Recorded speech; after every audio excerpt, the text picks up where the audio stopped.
So the beautiful engine sitting behind me is Canadian National 6213. She was a Northern class locomotive and was the biggest class of engine ever built for the Canadian National Railway when she went into service in 1942.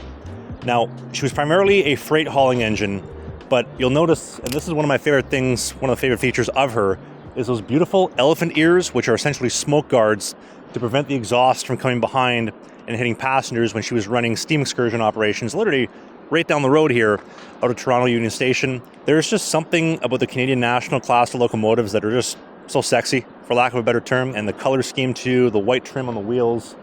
God, they don't make them like they used to. Now, 6213 is the second largest steam locomotive still standing in the country, which is just behind the Selkirk locomotives that operated for the Canadian Pacific, and I got a chance to see 5931, which is the last Selkirk class engine in the country, in Calgary last month at Heritage Park.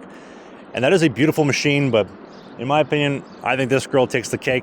And she is also 20 tons heavier than the largest operational engine in the country, and that is CN 6060, stationed in Stettler, Alberta at the Alberta Prairie Railway, which I got a chance to see that engine also last year, and I am 6'5" and I am dwarfed in comparison to the size of that engine, and this girl behind me is even bigger. And in a time where we have destroyed and torn down so many beautiful train stations, hotels, and scrapped so many gorgeous locomotives, to have one like this right here outside the CN Tower, what a treat it is.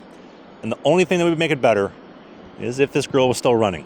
A man can dream, can't he? Although I do love the touch of the original coal tower, the coal hopper stationed right on top of her. That is just such a nice touch.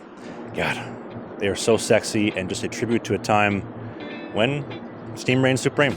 And this engine is just one component of the Toronto Railway Museum here at Roundhouse Park.